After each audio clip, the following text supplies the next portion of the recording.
Kapag sinabing dalagang bukid, isda, makulay, at malaman agad ang maiisip. Hep, hep, hep, mga ka-wonder! Hindi lahat ng dalagang bukid, isda. Sa bayan ng Ibaan, Batangas, may dalagang bukid din na mabibili sa panaderya. Ay nako mga ka-wonder, parang gusto ko ng isda ngayon ah. Saan kaya tayo makakahanap ng dalagang bukid? Tara, hanap tayo.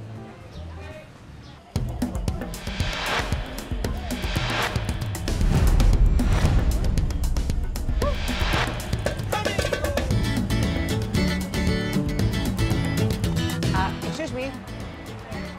Dito daw po ba yung may tindang dalagang bukid? Ito po, sir. Dalagang bukid? Dalagang bukid to?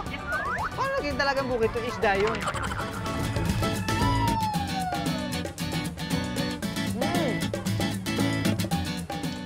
Ang sarap ah! Ang itinitindang dalagang bukid sa Aguilas Bakery, malulutong at hindi malansa. Ang crunchy cookies na dalagang bukid, parisukat ang hugis na kulay dilaw at masarap i-partner sa kape, almusal man o merienda.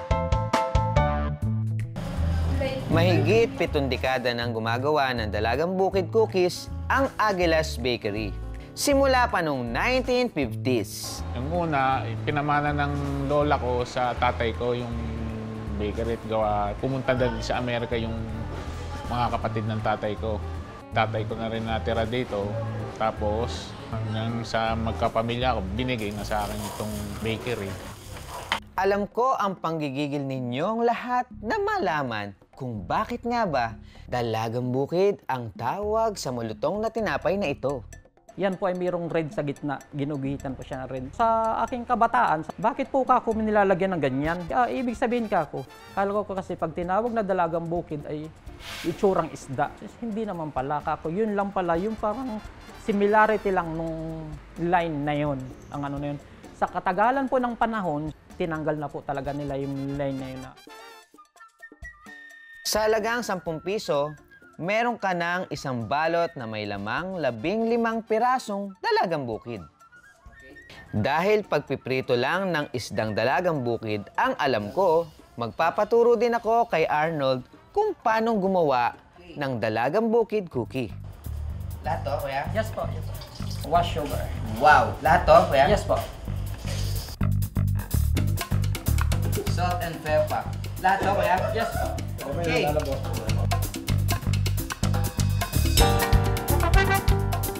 Ammonia. So ito ang Yan po ang secret ingredients ng mga gumagawa ko ng dalagang bukid. milk powder Milk siya. powder po. Okay. Margarine. Sulit natin ang ating oil. Half lang po siya, half. Vanilla. Vanilla. Food coloring po. Ako ang magme-mekos-mekos nitong gagawin nating dalagang bukid. Halo to the max lang mga ka-wonder. What's next, Kuya Arnold? Ganito po ang masa niya. Ganito. One-sided na? Hindi po yung gaganon. Ganun. Opo. Ito. So, ano pang iniintay natin? It's masa time!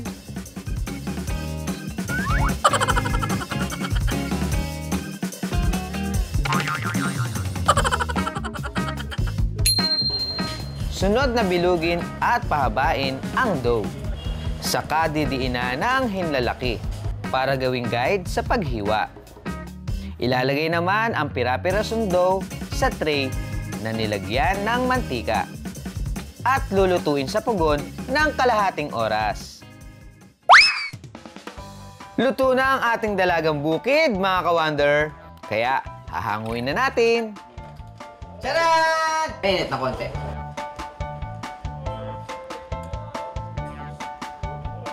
Sarap! Grabe! Ang texture niya for me sobrang crunchy niya.